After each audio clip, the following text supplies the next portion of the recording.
बिस्मिल्लाहिर्रहमानिर्रहीम। अब second year का unit 4 introduction to analytical geometry, इसके एमसीक्यूज़ 101 से स्टार्ट करते हैं। The slope of the intercept form of the line is. अब जब हमें एक स्लोप और एक इंटरसेप्ट है तो equation of a line is y is equal to M x plus c होता है, जहाँ पर m जो है वो स्लोप को रिप्रेजेंट करता है और c y इंटरसेप्ट को रिप्रेजेंट करता है। यानी c का मतलब है y इंटरसेप्ट, यानी ये किस पॉइंट पर y एक्सिस को कट कर रहा है। तो यहाँ पर ये 0 एंड c पॉइंट जो है ये y इंटरसेप्ट पॉइंट को शो करता है, इसलिए इसकी करेक्ट ऑप्शन बी है। If m is the slope of the line passing through the origin then its equation is. अब एक लाइन जब ओरिजिन में से ही पास कर रही है, यानी ना वो x एक्सिस को कट कर रही है और ना ही वो y एक्सिस को कट कर रही है, जिस तरह यहाँ पर ये y इज इक्वल टू, यहाँ पर ये इसका m जो है वो स्लोप को रिप्रेजेंट करता है। अब चूँकि इसकी ना तो ना x एक्सिस को ये कट कर रही है और ना ही ये y एक्सिस को कट कर रही है, जस्ट ओरिजिन में से पास कर रही है, तो इसमें यहाँ पर c की भी वैल्यू जो है वो 0 है। सो द जो अब स्लोप इंटरसेप्ट फॉर्म ही होगी हमारे पास, जिससे y is equal to M x plus c, इसमें c की वैल्यू 0 आ जाती है। तो ऐसे केस में हमारे पास इक्वेशन ऑफ अ लाइन जो है y is equal to M X है, कि भाई यानी ये तो ओरिजिन से ही पास कर रही है। The next is the 3 points x1, y1, x2, y2, x3, y3 are collinear। 3 points जब collinear होते हैं then their determinant जो है वो equal to 0 होता है, यानी x1, y1 1, x2, y2 1, x3, y3 1 is equal 0। अब collinear का मतलब है कि तीनों पॉइंट्स एक ही लाइन के ऊपर हैं, यानी कि x1, y1 और x2, y2 और यहाँ पर ये थर्ड पॉइंट है x3 एंड y3। तो उसके लिए कंडीशन है कि उनका डिटर्मिनेंट जो है वो इक्वल टू 0 होगा। The next is the point slope form of the line. The point slope form of the line of equation of the line is, जब यानी एक पॉइंट दिया हो और एक हमें उसकी ये स्लोप दी है। अब यानी एक लाइन की इक्वेशन बतानी है उस, और वो x1 y1 पॉइंट में से पास कर रही है और उसकी स्लोप जो है वो m है। देन हमारे पास जो इक्वेशन बनती है y minus y1 equal m into x minus x1। So the correct option is D. Next है कि the equation of a line through 1 3 with slope 2, यानी पॉइंट उसका 1 एंड 3 दिया हुआ है जिसमें से वो लाइन जो है वो पास कर रही है। कि लेट से हमारे पास ये पॉइंट है 1 एंड 3 और इसकी स्लोप जो है वो 2 है। तो हमने जो है इक्वेशन बतानी है। इक्वेशन में y minus y1 equal m into x minus x1। तो y1 की वैल्यू यहाँ 3 है और x1 की वैल्यू यहाँ 1 है, तो इसमें सब्सिट्यूट करेंगे y माइनस 3 इक्वल स्लोप हमें 2 दी हुई है, x माइनस x1 की वैल्यू 1 है।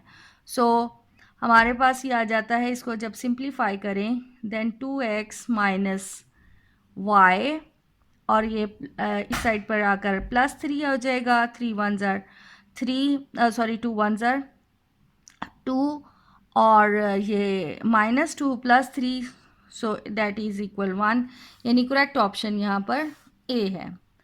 The next is the equation of the line through -2 and 5 with slope -1। अब यहाँ पर भी हमारे पास जो है जो लाइन की इक्वेशन हमने बतानी है वो -2 5 में इस पॉइंट में से पास करती है और उस लाइन की स्लोप जो है वो -1 है। जब हमारे पास एक पॉइंट और एक स्लोप दी हो तो पॉइंट स्लोप फॉर्म है y minus y1 equal m into x minus x1। तो सब्सिट्यूट करेंगे values y minus 5 -1 into x plus 2. So the simplest form is x plus y minus 5, and ये -2 इस side पे +2 equal 0, so it will become x plus y minus 3 is equal 0. So the correct option is B. The next is the equation of the line through 1 and 3 with slope 2 passing through the point. अब यहाँ पर यानी इसमें हमने line की equation बतानी थी. अब इसमें उन्होंने कहा है कि लाइन की इक्वेशन जो 1 3 में से पास कर रही है और उसकी स्लोप 2 है, पासिंग थ्रू द पॉइंट यानी एक और पॉइंट है जिसमें से वो लाइन पास कर रही है. वो इन पॉइंट्स में से कौन सा पॉइंट है? तो सबसे पहले हमें इसके लिए जो है वो एक लाइन की इक्वेशन ही फाइंड आउट करनी पड़ेगी. उसके बाद ये पॉइंट्स उस इक्वेशन में हम पुट करके देखेंगे कि कौन सा पॉइंट जो है वो इसको सेटिस्फाई करता है. तो जौन सा पॉइंट सेटिस्फाई करेगा ऑब्वियसली वो भी लाइन की इक्वेशन वो लाइन उस पॉइंट में से पास कर रही होगी. तो पहले हम लाइन बता लें कि लाइन की इक्वेशन क्या है. तो लाइन हमारी जो है वो पॉइंट 1 and 3 ये तो गिवन है कि इसमें से पास कर रही है और उसकी स्लोप जो है वो 2 है. So according to the point slope form of the equation y minus y1 हमारे पास है 3, slope is 2 and x minus x1 की वैल्यू 1 है. So the 2x minus y यहाँ पर आके ये +3 -2 1 ज़ा 2, so 2x minus y plus 1 is equal 0. अब ये हमारे पास तो इक्वेशन आ गई है लाइन की जो इस पॉइंट में से पास कर रहा है. अब हमने ये चेक करना है कि कौन सा ये पॉइंट जो है वो इस लाइन के ऊपर लाई करता है. जिस तरह ये हमारे पास है 0 and -2. अगर हमारे पास पॉइंट है 0 -2, अगर हम इसमें सब्स्टिट्यूट करते हैं x की जगह 0, y की जगह पर -2, तो ये हमारे पास आ जाता है 2 + 1 is equal 0. 2 + 1 is not equal to 0. तो ये जो है वो करेक्ट ऑप्शन नहीं है, यानी ये 0 -2 इस पॉइंट में से पास नहीं करता. अगर 0 and 2 हम इसमें से सब्स्टिट्यूट करते हैं, अगेन हमारे पास यह आ जाता है -2 + 1 भी इक्वल टू 0 नहीं होता. The next is 0 and -1 point 0 -1.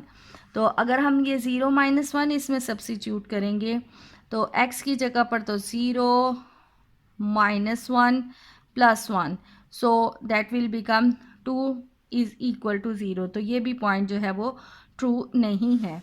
The last one is 0 and 1. 0 1 point अगर हम इसमें सब्स्टिट्यूट करते हैं लाइन की इक्वेशन में, then we have 0 -1 + 1 is equal 0. अब ये करेक्ट ऑप्शन है. इसका मतलब है कि 0 and 1 वाला पॉइंट जो है इस जो लाइन है वो 0 and 1 उसका सेकंड पॉइंट ये है जिसमें से वो लाइन जो है वो पास कर रही है. सो 0 and 1 is the correct option.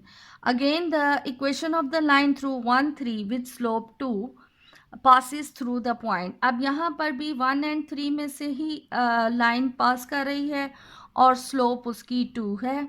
और ये पॉइंट्स हमने चेक करने हैं कि कौन सा पॉइंट जो है वो इस लाइन के ऊपर ही लाई करता है, या ये लाइन जो है इनमें से कौन से पॉइंट में से पास कर रही है. तो अभी जिस तरह हमने यानी कैलकुलेट किया है कि 1 and 3 में से 1 and 3 पॉइंट में से पास करती हुई जो स्लोप, जिसकी स्लोप जो है वो 2 है, उसकी इक्वेशन है 2x minus y plus 1 is equal 0. अब पॉइंट चेक कर लेते हैं. जिस तरह पॉइंट हमें दिया हुआ है -1/2 and 0, -1/2 and 0.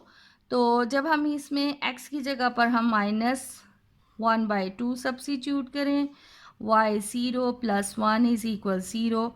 सो ये कैंसल आउट, -1 + 1 इज़ इक्वल 0. तो ये हमारे पास ये जो है वो सेटिस्फाई कर जाता है. इसका मतलब है इसकी फ़र्स्ट ही ऑप्शन है जो इसको सेटिस्फाई करती है, यानी लाइन जो है वो इस पॉइंट में से पास कर रही है। The next is the equation of the line through -2 and 5 with slope -1 passes through the point.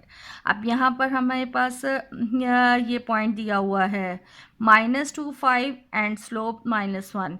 तो अब इसी तरह आपने यहाँ पर डिसाइड कर लेना है कि इसकी क्या करेक्ट ऑप्शन है। नेक्स्ट यही फिर पॉइंट दिया हुआ है और यही स्लोप दी है और अनदर पॉइंट हमने फाइंड करना है कि कौन सा पॉइंट जो है वो लाइन के ऊपर लाई करता है।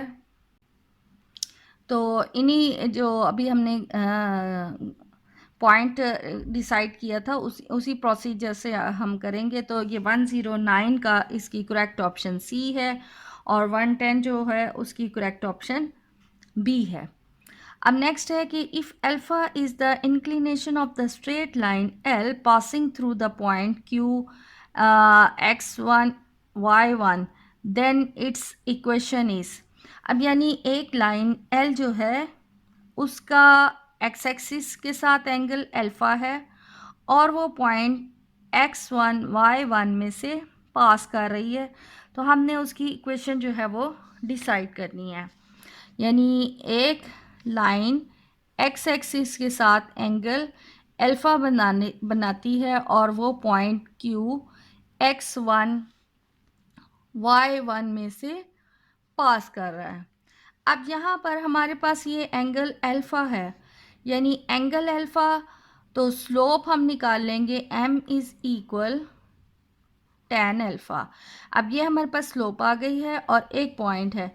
सो जो हमारे पास पॉइंट स्लोप फॉर्म है, जब एक पॉइंट दिया हो ऑफ लाइन लाइन की equation y minus y1 is equal m into x minus x1, उसमें अगर हम सब्स्टिट्यूट करते हैं पॉइंट्स तो हैं ही x1 y1 और स्लोप को tan अल्फ़ा की बजाय अगर हम sin alpha over cos alpha लिख लें दैट्स बेटर।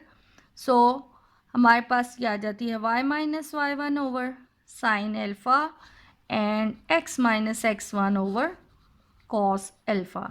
सो हमारे पास यहाँ पर y minus y1 over sin alpha and x minus x1 cos alpha. So the correct option is B. अब नेक्स्ट हमें कहा है कि the symmetric form of the equation of line is. हमने इसकी सिमेट्रिक फॉर्म बतानी है। तो ये अभी जो हमने सॉल्व किया है इसी इक्वेशन का नाम जो है वो सिमेट्रिक फॉर्म है। तो करेक्ट ऑप्शन इसमें बी आ जाती है। The next is the 2 points form of equation of the line, यानी एक लाइन जब 2 पॉइंट्स में से पास कर रही हो तो उस वक़्त लाइन की इक्वेशन क्या होगी। अब यहाँ पर अगर यानी कि लेट्स से एक लाइन 2 पॉइंट्स में से पास कर रही है, यानी x1 y1 and x2 y2, तो इसमें से हम अगर स्लोप इसकी कैलकुलेट करते हैं, जब 2 पॉइंट्स हमें दिए हों तो स्लोप होती है y2 minus y1 over x2 minus x1, और एक पॉइंट में से पास करती हुई और जब स्लोप भी गिवन हो तो y minus y1 equal y2 minus y1 over x2 minus x1 into x minus x1, यानी यहाँ पर हम स्लोप की ये वैल्यू लगा लेंगे।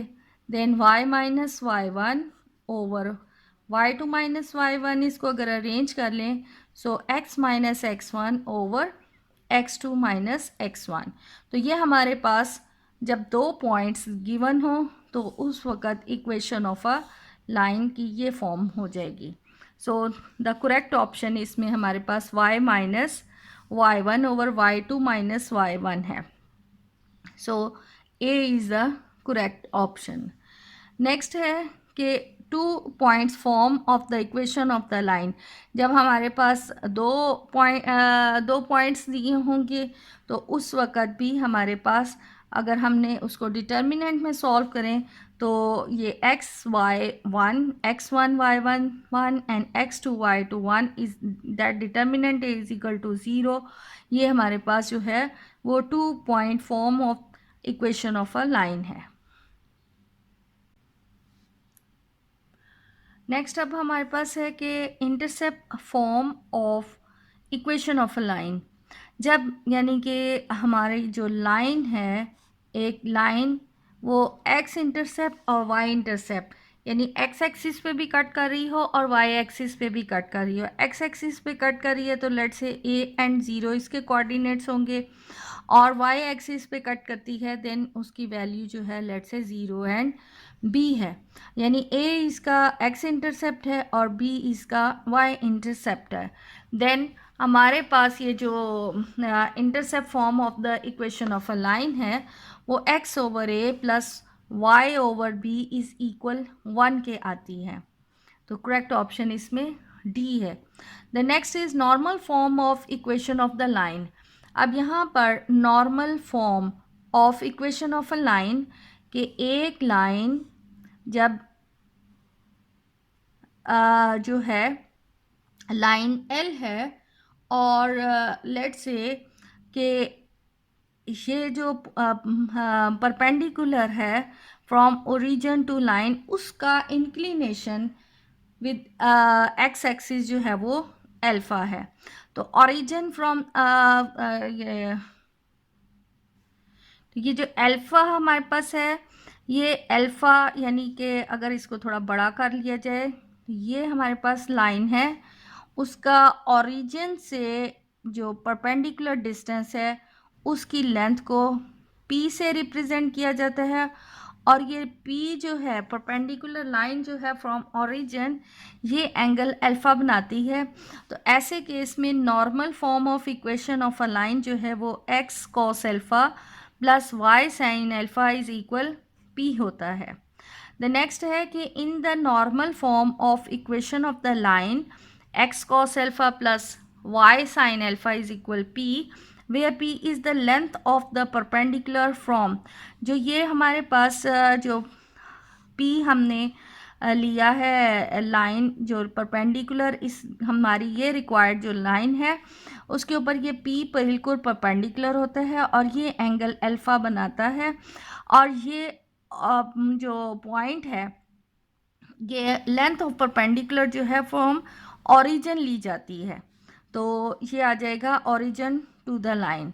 The general form of equation of a line is जो एक लाइन की इक्वेशन है वो जनरल फॉर्म में a x plus b y plus c is equal 0 होती है, और ये हमेशा जो है वो लीनियर होती है इन टू वेरिएबल्स यानी x एंड y इसमें दो वेरिएबल हैं, और ये एक लीनियर इक्वेशन होगी कि x की भी पावर 1 है और y की भी पावर 1 है, और ये a b c जो हैं वो कांस्टेंट्स हैं। अब लाइन की इक्वेशन में या a ज़ीरो नहीं होगा और या b जो है वो यानी बोथ जो हैं वो ज़ीरो नहीं हो सकते, साइमल्टेनियसली हो सकते हैं, यानी कभी a ज़ीरो हो गया कभी बी ज़ीरो हो गया। अब अगर हमारे पास ये ए हम ज़ीरो लेते हैं तो हमारे पास ये लाइन की इक्वेशन बनती है b y plus c is equal 0, या कह लें y is equal minus c over B.